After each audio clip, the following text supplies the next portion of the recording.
baretang kinalap kan pinagsarong puwersa kan News Center asin Megaforce Patrol. DCGB Bareta alas 12. DCGB Bareta alas 12. Mga pinakahuring pangyayari sa Kabikolan, sa nasyon asin ibang parte kan kinaban. Ibabareta na ngunyan. DCGB Bareta alas 12. Ngunyan ang sa inyong tagapagbareta. Marhay na ito mga tugang Biyernes po ngunyan. Petsa 11 sa bulan kan Oktubre 2024. Ini po ang bareta alas 12 sin ako ang sedong magiging tagapagbareta. Mardila Daingiba. Enot sa headlines sa itong darakulang mga bareta sa lado lokal. Apat na probinsya kan Bicol matinding o kaya mantinidong apektado kan African Swine Fever o ASF. Border control checkpoints mas pinakusog kan DA Bicol. 95% kang populasyon ka mga agi sa Bicol Region target na mabakunahan kan DOH Bicol nin booster kontra sa mga vaccine preventable diseases. Philippine Statistics Authority Bicol may patanid manungod sa PhilSys ID. Itong mga establishmento sa Primer Distrito kan Albay binisita kan SSS Tabaco para paramdumon kan silang obligasyon sa saindang mga empleyado. Headlines sa lado nasyonal, pagpasarado sa Pogo Hubs, oro aldaon nagigibuhon poon sa Disyembre 16 sigon sa DILG. Paggadan sa PCSO Board Secretary asin Davao Template, bubuting kayon kan House Quadcom. Presidente Marcos Jr. nagagadanin tabang kay Canadian Prime Minister Justin Trudeau na endorso sa G7 countries ang tindog ng Pilipinas sa South China Sea. Senado imbestigaran ang issue kan 20 Pinay na ginibong surrogate mothers sa Cambodia. Sa bareta niya to sa ibang nasyon, apat gadan sa pagtama ng Buawi kasunod kang pagrapado kan Hurricane Milton sa Florida. Sa lado ng Karawato Sports, Spanish tennis star na si Rafael Nadal inanunsyo na ang pagre-retiro. Yan ang headlines kunya sa detalles ka mga bareta enot sa lado lokal. Ang baretang ini hatod sa Indokan. Enervon Z+. All new, best ever Enervon. Enervon Z+. Sa detalles kang bareta, apat na probinsya kang Bicol Region ang mantinidong may aktibong kaso ng African Swine Fever o ASF. Iyan kinumpirmar ni Department of Agriculture Center Chief Florentino Ubalde Jr. kung saan kaibanan sa mga infected zone o red zone ang munisipyo kan Ragay, Minalabak, Naga City, Calabanga, Ocampo, Pili, Presentasyon, Sangay, Tigaon, Iriga City, Baaw, Bula, asin na Buas sa Camarines Sur. Kasabay ang Claveria sa San Pascual, Balud, Mandaon asin di masalang sa Masbate, Pilar asin Sorsogon City sa Sorsogon, may nairisto man na kaso nin virus sa Banuang kang Karamuran sa asin Birak sa Catanduanes, matang may sarong munisipyo man sa Camarines Norte. Sinabi ni Ubalde na sa ibong ka mga inilatag na border control o checkpoints, may mga nakalusot pa mga iraray digdi. Dahilan kini mas pinaigot tindaan sa indang surveillance asin pagtaunin interbensyon sa mga paraatamanin urig na apektado kan ASF sa riyon. Ang baretang ini hatod sa Indokan. Liver Aid Silimarine Capsule. Liver Aid. It's liver or lover, boys. Tiglinaw kan Philippine Statistics Authority o PSA Bicol sa publiko na dahil sinda nagkukondukta ng scanning ka mga Philippine Identification System o PhilSys ID asin iba pang pagkolekta ng datos o verifikasyon sa mga bako otorisadong paagi. Sa anunsyo na ipinaluwas kan PSA Bicol, pipag-ingat kini ang gabos asin inabisuhan na dahil basta-basta ipagtawaan Phil ID o e-Phil ID sa siisay man na personang nagpapamidbid na empleyado ka na siya dahil sa posibleng makompromiso ang sendang privacy asin seguridad. Sigon sa PSA Bicol, in kaso na maka-experience ng siring na sitwasyon, piging ganyan rin na ipaabot sa sendang opisina ang mga impormasyon para sa magaganigong aksyon. Ang baretang ini hatod sa Indokan. Ginebra San Miguel. Lamang ang may tapang sa One Ginebra Nation. Mientras tanto, target kan Department of Health, Bicol Center for Health Development o DOH Bicol CHD na mabakunahan ng booster kontra sa mga vaccine preventable diseases arog kan measles, rubella, tetanus, diphtheria, and human papilloma virus ang 95% ng populasyon ka mga agi sa riyon. Katakod ini kan piglansar nindang bakuna eskwela campaign na parte man kan sa indang immunization recovery plan para maipnuan ang kulang sa target na numero sa Bikolan.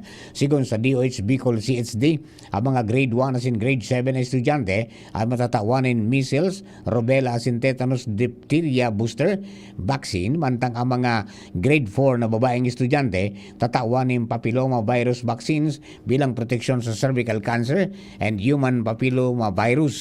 Nangapudan man ang Department of Health Bicol Center for Health Development sa mga magurang asin guardian sa riyon na magatindir sa mga Parent Teachers Association meetings para masabutan ang manungod sa school-based immunization program kanahensya. Magpirma sa consent form para mabukunanan sa indang mga aki asin i-monitor ang posibleng side effects kan nasambit na bakuna. Kaming magtuturo. Pitong mga establishmento de negosyo sa Primer Distrito kan Albay ang bibisitahon ka mga personahes kan Social Security System o SSS Tabaco ngunyan aldaw para maiparumdom ang mga obligasyon sa indang mga empleyado.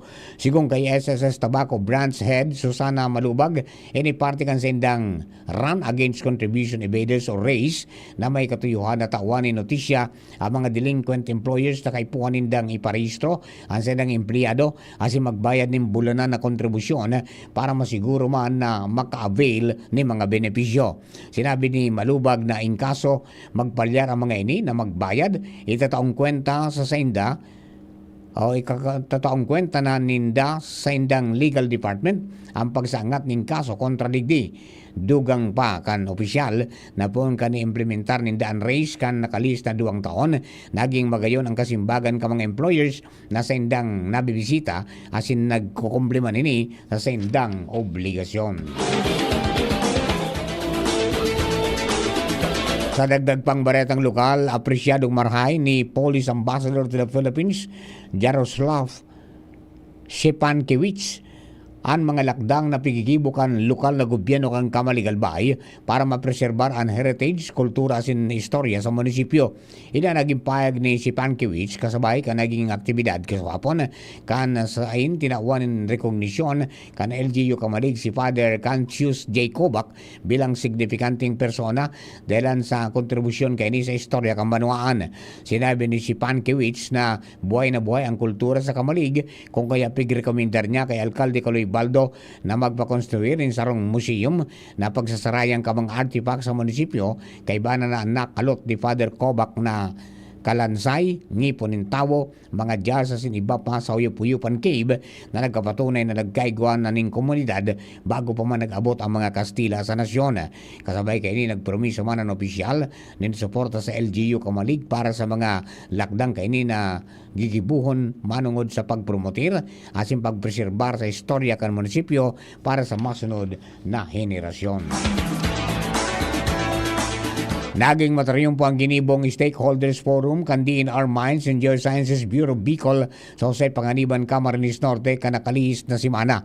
Sigun sa DNR MGB Bicol, katuyuan kaining mapakusog ang partisipasyon asin kooperasyon ka mga small scale miners associations asin manlain-lainahin sa kang gobyerno. Kasabay padigdi ang makaskas na proseso asin pagkuha ni mga rekisitos para sa minahang bayan asin small scale mining contract. Kaibanan sa mga nagatindir sa aktibidad ang mga representante sali sa mga small scale mining associations, national government agencies, lokal na gobyerno asin iba pang mga stakeholders kung saan nagkaigwa ng bukas na pag-ururon, dialogo asin dugang na capacity building. Tinukarman digdi ang mga hagyat na pigkakampang legalidad kan operasyon asin sustainableng pagmimina. Sinabi ni MGB Regional Director Engineer Guillermo Molina Jr., the fourth an importansya kan maray na pag-iribanan asin kolaborasyon sa gabos na mga stakeholders para masiguro ang mataryumpo kan nasabing inisyatibo.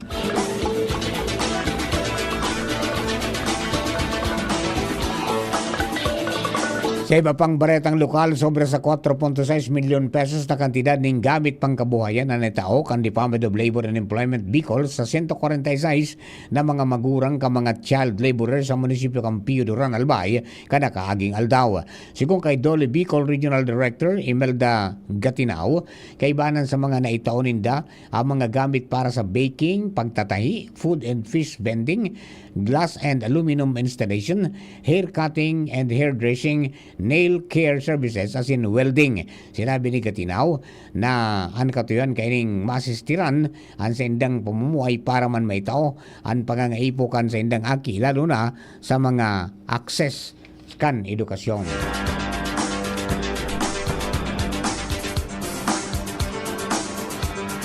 Pinangaranan na ni Catanduanes Police Provincial Office Director Police Colonel Edward Quijano Jr. o kaya Quijano ang anong na barangay sa probinsya na kaibanan sa mga hotspot areas. Sigung kay Quijano, kaibanan sa orange category ang barangay GMA sa San Miguel, barangay Hinipaan sa Bagamanok, barangay Hilawan sa San Andres, barangay Tokyo sa Japandan, barangay Taupon sa Panganiban, asin barangay Sagrada sa Viga. Ipinaliwanag ni Quijano na binasihan ng dadigdi ang mga pangyayari ka nakalis na eleksyon kay bana na ang presensya kan Communist Terrorist Group sa CTG. Sinabi ni Quijano na magiging maigot ang sendang monitoring sa nasabing mga barangay, tanganing masiguro ang magiging matrangkilo ang pirilian sa Mayo 2025. Mga tugang primerong parte po yan kang Bareta alas 12 mga Bareta sa lado lokal. Ang Bareta niya to sa lado nasyonal, ibang nasyon, sports sa Sinibaba, makalis lamang po kayo. Kaming magtutropa, laging ganado. Sa trabaho, Ganado! Sa pamilya, Ganado! At syempre, kapag good times, Ganado! Ang mga selebrasyon kasama ang tropa, walang katulad basta may moderation, healthy lifestyle at Liverade. Ang Liverade ay may salima rin na maaring makatulong sa kalusugan ng atay. Araw-araw kaming umiinom ng Liverade dahil kami ay Ganado sa kalusugan! Liverade, It's Liver Lover, boys! Mahalagang paalala, ang Liverade ay hindi gamot at hindi dapat gamiting paggamot sa anumang uri ng sakit. Tulong proteksyon at pampalakas sa kalusugan ng atay. Liverade Silymarin Capsule. Mabibili sa mga leading drugstores nationwide. May iba't ibang karamdaman ka ba gaya ng high blood pressure, diabetes, sakit sa puso, sa kidney, sa atay, may myoma, na stroke, may gallstones, cancer at marami pang iba? Ang Amazing 4 ng Miracle Health Corporation ang subukan mo. Makakatulong dahil mula ito sa epektibong Amazing Trio at mas lalo pang pinalakas dahil sa Mega 1 na mayroong 21 sangkap. Subok ng nagpapalakas ng immune system at marami na ang mga natulungan na mayroong iba't ibang karamdaman. Huwag nang patagalin pa. Alina't magpakonsulta. Maaaring pumunta kay Doc Joey Bitito sa Barangay 18, Cabangan West, Legazpi City, kaharap lang ng Bangko Sentral ng Pilipinas. O tumawag sa 0998-975-8121 or 0917-853-8933 para sa free consultation sa natural medicine. Mapapanood din ang serbisyong natural, kalusugan at bayanihan sa YouTube channel at sa Facebook page na Doc Joey Bitito. Ngayong panahon ng tag-ulan, narito ang mga dapat nating tandaan upang ang ating pamilya ay handa. Alamin ang balita ukol sa panahon at mga anunsyong pangkaligtasan. Alamin ang plano ng komunidad sa pagbibigay babala at paglikas. Suriin ang bahay at kumpunihin ang mga mahina o sirang bahagi nito. Ihanda ang go bag na naglalaman ng mga pangangailangan ng pamilya. Iligtas ang mga alagang hayop sa ligtas na lugar at kapag inabisuhan ng kinauukulan, mabilis na lumikas sa itinakdang evacuation center. Kapag oras na may tumama na bagyo, maging mahinahon at manatili sa loob ng bahay o evacuation center at makinig sa pinakabagong balita at taya ng panahon. Patayin ang main switch ng kuryente at valve ng tubig. Gumamit ng flashlight o emergency lamp at mag-ingat sa paggamit ng kandila o gasera. Pagkatapos naman ng bagyo, hintayin ang abiso ng kinauukulan na ligtas nang bumalik sa tahanan. Umiwas sa mga natumbang puno, nasirang gusali at linya ng kuryente at siguraduhin walang basa o nakababad na outlet o kagamitan bago buksan ang linya ng kuryente. Ang mensaheng ito ay mula sa Office of Civil Defense Regional Office 5. Maging ligtas, maging panatag, Bicolandia. Pirit with Batang San Miguel. Ilabas! Magkwentuhan tayo. Pirit na, ilabas mo. Makikinig ako. Pirit na, ilabas ang kwento.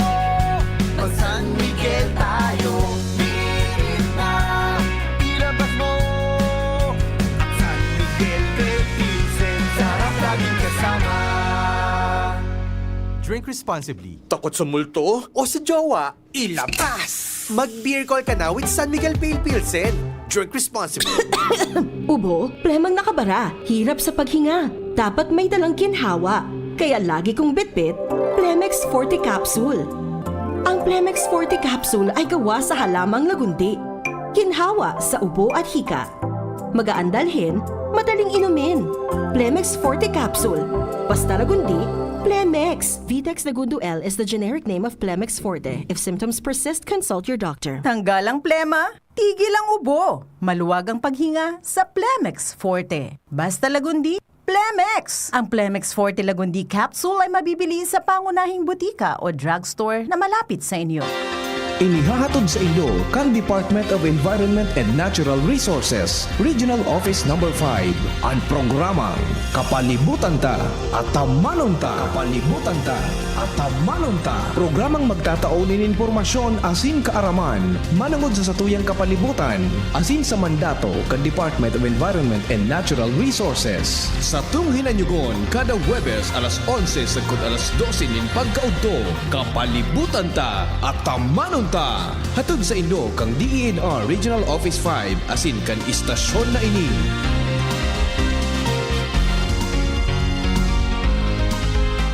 Natatabang na puong baga ito, sinda kita ika-ako biko, na matita ang totoong serbisyo. Hanggang ngunyan ako biko lang sa puso ko. Igwang tabang sa turismo asin pag-asenso, may mga scholar na nagkaigwang trabaho, kadakol na mga naginibo, lalo sa mga parao matius na pamilya pa.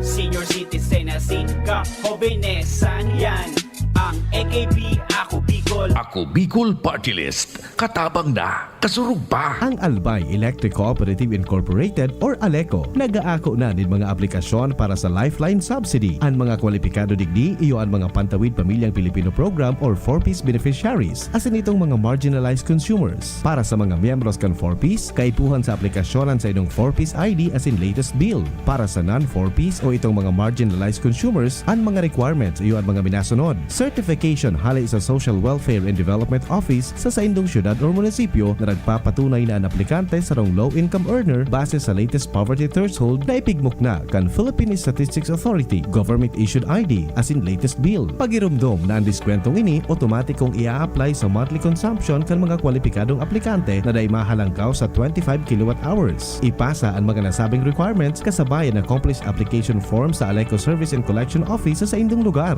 Kung kwalipikado ka, dai na magduwa-duwa, i-avail na ang subsidiyang ini ka-ALECO.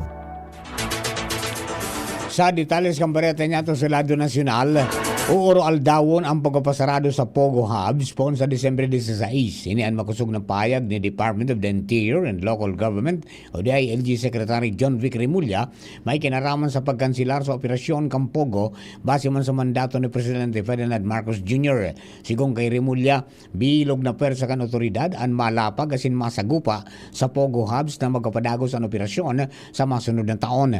Dagdag pa niya na kansilado na ang lisensya ka mga ini asin pagsuway na sa ley kung ipipirit pa magirare ang sendang pagpapadagos. Sinabi pa niyang nakauro na niya ang management kan Island Cove para sa pagpundok ang operasyon ka ini. Sigong kay Remulla, napig-operate ini kan First Orient ang grupo ka mga Chinese-Filipino asin kinauro na niya ang mga ini na sagod Disyembre 15 na sana ang sendang operasyon. Nagaganin tabang si Presidente Ferdinand Marcos Jr. kay Canadian Prime Minister Justin Trudeau na i-endorso sa Group of 7 o G7 countries ang tindog kang Pilipinas sa South China Sea. Ang G7, kumpuesto kang 7 poderosong nasyon, arog ang Canada, France, Germany, Italy, Japan, United Kingdom asin Amerika. Sa bilateral meeting ni Danny Trudeau sa ASEAN Summit Sidelines, sinabi ni PBBM na naglalaom siya sa suporta kan Canadian leader lalo na kapag naging chairman na ini kan G7. Nagpasalamat man ini sa suporta kang Canada sa rule of law sa Indo-Pacific as in South China Sea. Mendas na sinabi man kang Canadian Prime Minister na suportado nila ang pagsulong kan regional security as in safety poon sa pagsira sagod sa isyong militar. Nangako man ini sa pagkapakusog pa kan relasyon sa negosasyon as in pagnenegosyo asin iba pang sektor para sa pagkaparambong kan ekonomiya. Lauman na mas lalo pang pagbutingkay kan Quad Committee kan Kamara de Representantes sa paggadaan kay PCSO Board Secretary Wesley Barayuga asin sa Davao template na pigsasabing pigpunan kan War on Drugs campaign kan Duterte administration. Sigong kay Party List Representative Rod Gutierrez na ang pagdangog ngunyan aldaw Oktubre 11 iyo ang pagkapadagos ka mga napuna ng tukaron sa nakaaging pagdangog kan komite na nagsentro sa extrajudicial killings sa implementasyon kan Duterte War on Drugs campaign. Sa nakaaging pagdangog inembelto sina dating PCSO General Manager Royina Garma, si National Police Commission Commissioner Edelberto Leonardo na parehong dating opisyal kang PNP sa paggadan kay Barayuga sa Mandaluyong City kan 2020. Sina Garma sin Leonardo iyon itinuro ni Lieutenant Colonel Santi Mendoza na sinugo para gibuhon ang paggadan. Daing mga Pinoy na naka-star sa mga tent sa Beirut, Lebanon na suhay sa nainot ng report sa international news. Ini ang piglinaw ng Department of Migrant Workers o DMW Secretary Hans Leo Kakdak sa press briefing sa Malacanang. Sigong kay Kakdak, hinanap ka mga tauhan kan DMW asin Overseas Workers Welfare Administration o OWA sa Beirut ang naglakop na retrato sa internet alagad wala ining nailing ng mga Pilipino. Base sa impormasyon na nakalap kan DMW, nagduman sa plaza sa Beirut ang mga Pilipino sa kakusugan kan pambubomba. Alagad pagkatapos kan insidente, nagbalik na ang mga ini sa harong kan silang mga employers. Maging si OWA Administrator Arnel Ignacio na nasa Lebanon, ngunyan ang nagpahayag kan nangyari alagad wara sindang natagpuan na Pinoy na nasa tent. Sa iba pang baretang nasyonal, iimbestigaran sa Senado ang sinapar ng 20 mga Pinay na sa Cambodia na pigsasabing ginibong surrogate mother. Na-rescue kang Cambodia Police ang mga Pinay kung saan nagkapiraligdi iyo ang badus na nin mga umboy kan ibang mga mag-agom. Sinabi ni Senador Rizzo Antiveros na papanginutan kan sa iyang komite on Women, Children and Family Relations ang gigibo na investigasyon. Sigong kay Ontiveros, malinaw na sarong kaso na naman ininin human trafficking asin bayodensya sa kababaihan. Haramon man kan investigasyon kung paano na-recruit ang 20 Pinay asin kung paano sinda nakalaog nin illegal sa Cambodia. Inaprubaran kan Board of the Philippine Economic Zone Authority o PEZA ang 16 na bago as in expansion projects na nagkakantidad ng 54 billion pesos sigun man kay PEZA Director General Tereso Panga. Sinabi ni Panga na piglalauman na makrear ng 4,000 na bagong trabaho sa nasabing mga proyekto. Pero kabilugan sa pagtatapos kan taon, piglalauman na additional na 60,000 sagod 80,000 na mga bagong trabaho para sa mga Pilipino. Piglalauman ninda ang mga panibagong proyekto, magkapakusog ning trabaho. Ang mga bago as in expansion projects nasa sektor kan export manufacturing, IT, BPM, facilities, logistics asin eco-zone development. Sa bareta nato sa ibang nasyon, nagrehistro ng 4 na katawo ang nagadaan dahilan sa pagtama kang buhawi sa St. Lucia sa Florida. Ada sabing pagtama anin tornado kasabay man kang pagrapado kan Hurricane Milton. Maski paduma na sa Atlantic Ocean ang bagyo, nagpatanid pa manggirari ang mga opisyal na makakamati pa manggirari ni makusog na paros asin pagkukuran. Nagpasalamat man ang mga opisyal kan Tampa, Florida dahil wala sindang namatian na anuman na storm surge. Sinabi man ni Florida Governor Ron DeSantis na may 80,000 na katawo ang nagtitinir ngunyan sa shelters. Nagpasalamat na sinda na dahil bako naging grabe ang danyos kanasabing bagyo. Maabot man sa sobra 3 milyon na mga residentes anawaran ng supply ng kuryente sa Florida mantang nagsapar nin diit na danyos ang Tampa International Airport. Nagpatanid pa ang mga otoridad na lauman na ang mga pagbaha dahilan sa padagos na paguran. Sa lado ng Karawato Sports, inanunsyo kan tennis star na si Rafael Nadal ang nakatalaan niyang pagretiro sa pagkawat. Sinabi kan 38 anyos na tennis player na ultimo na ining makawat sa Davis Cup Final sa masunod na bulan asin dagos na siyang maritiro. Dagdag pa kini na sobra na ang sa iyang eksperyensya sa tennis asin nautob na niya ang sa iyang kamabutan asin pangaturugan sa tennis.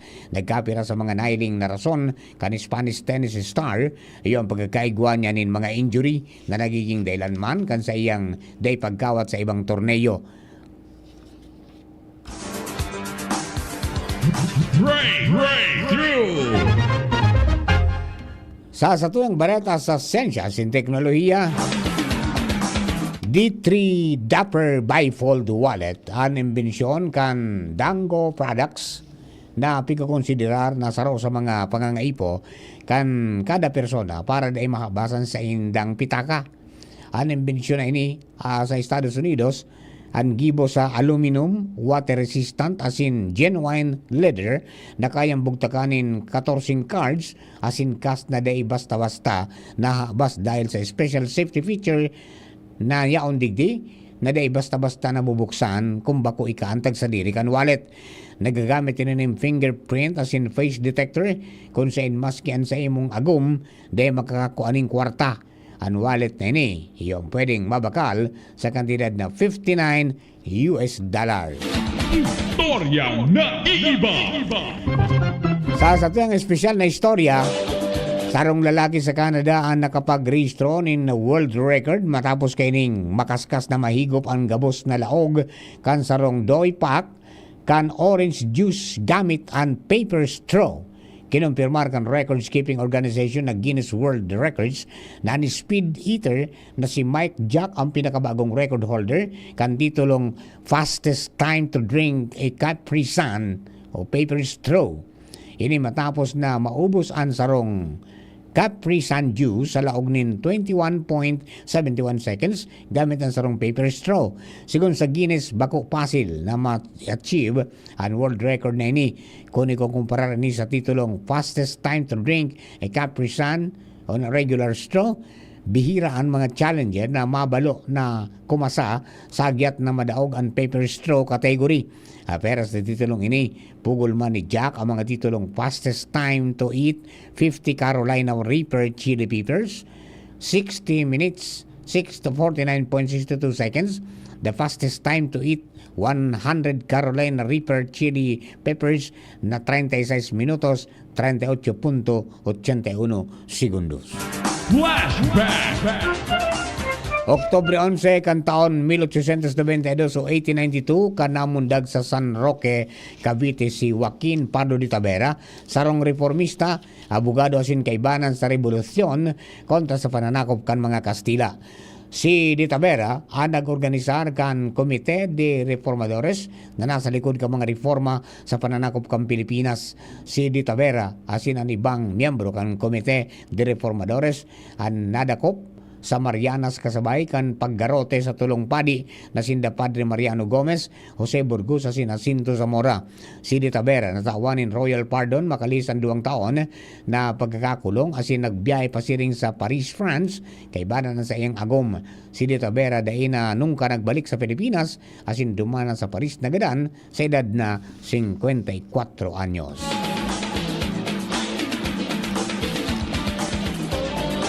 Mga tugang yun na po ang kabidugang kasatuyang alas 12 mga bareta. Tinipansin kinalap sa DCGB Newsbase. Sa pangarang kanakatuwang niya to sa pagsurat kang bareta, Angel Mustaza. Yaon man mga tugang sa Newsbase si MJ Jaresco. Lado technical, katuwang tayo dyan si June Napolis. DCGB Social Media Department, siyempre yan po dyan si Jerome Nico Martinez. Sa pangarang po kang bidong na tropa ka Mega Force Patrol. Hello kay King Rinaldo. Listening and watching from Bangkirwan, siring man si Gerald Aranya. God bless all over the world po. And siyempre sa mga nagantabay po sa DCGB News Online Facebook page, sa DCGB YouTube channel, sa DCGB Live apasin man sa 729 kHz sa pitang ka mga radyo. Ako po ang sinong naging tagapagbareta, Mardila Daing Iba. Thank you for keeping us company. God bless the Philippines. Sa indong nadangog ang mga darakulang bareta ngunyan na aldaw ang tabayan